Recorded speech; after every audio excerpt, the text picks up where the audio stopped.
Today I'm going to be discussing the Empress card with you. There she is. She's number 3. And that's interesting because the Empress has a relation to the triple goddess, which is a traditional pagan deity. Triple because there's the maiden, the mother, and the crone. Those are the 3 stages of life. And the Empress is the embodiment of the mother aspect of that triple goddess. She's the second female archetype that we encounter in the major arcana, and she's completely the opposite version of feminine from the priestess, who we've already covered. The reason that she's different is one point is the Empress is together with the Emperor. And that's how they, the divine masculine, divine feminine come together to create life. That's really the core meaning of the Empress card. She is the mother of all. And her power is in the physical world. It is creating physical beings, creating physically the food that we eat and the trees that we fell to build our homes. She creates those physical things for us in real life. She often comes right before you're able to reap the rewards of the seeds that you've already sown.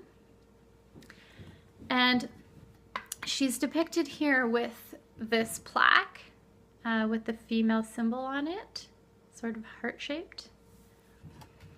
And I know that clearly she's very feminine archetype, so she has the female symbol, but the female symbol also has a plus sign at the end, which is not to be overlooked, because the Empress comes into the life of a person and just creates more bounty for them. If they are pure of heart and open to accept that abundance and that bounty, forth it will come to them. So if you are doing a reading for someone asking about money or their job, you can give them really great news. You can say, yes, everything is going so well, you're going to be fruitful. Same if someone asks you, will I have a family, or will my daughter have a family? And you get the Empress card, there's a very good chance that, somebody will end up with a child and experiencing motherhood and pregnancy. So, manifesting abundance. The Empress card comes up in reading, and you know that this means that there's an opportunity to manifest abundance coming. So, how do you do that? Well, the very key to manifesting abundance is to start first with gratitude. Right? If you plant a seed and you hold that little seed and you say, I'm so grateful to you, seed. I'm so grateful to this earth, this wonderful soil that is going to give you the nutrients that you need. It's going to nurture you. I'm grateful to the air and the rain and the sun that are going to all come together to help you grow. And then you get your first apple or whatever from that plant, and you're so grateful to it, and you say, thank you, plant, for creating this apple. Now I can eat it and enjoy it. For one thing, that will be the most delicious apple you've ever had in your life. But also, you've now infused that plant with all this gratitude. It's going to be able to grow really strong and be really abundant and fruitful, as long as, it's planted in the right soil and has sunlight also, that sort of thing. But my point is, if you express your gratitude for whatever it is that you do have, then more of that will come to you. If you look at your bank account and say, oh, I don't have enough money in there, you're going to manifest more of not having enough. So even if you crunch the numbers and you realize, oh, this isn't going to be enough to get me through whatever, make any adjustments that you can, and then look at what you have and be grateful for it regardless. You know, say thank you. Even if you have, you know, $20 or something, just be grateful for that. Say thank you.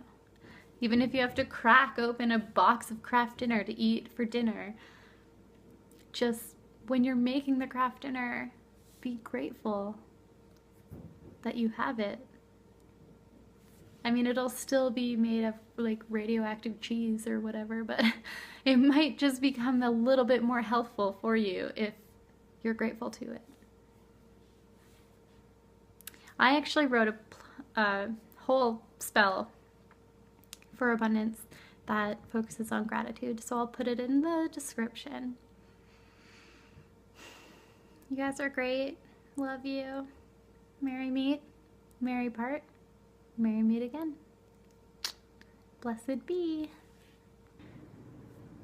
Yeah, so if you would like to yourself, on your journey of learning tarot, connect with the Empress archetype, I would encourage you to grow things, to garden, to go outside and enjoy nature. I know it's really cold right now, but you know, bundle up and go hug a tree.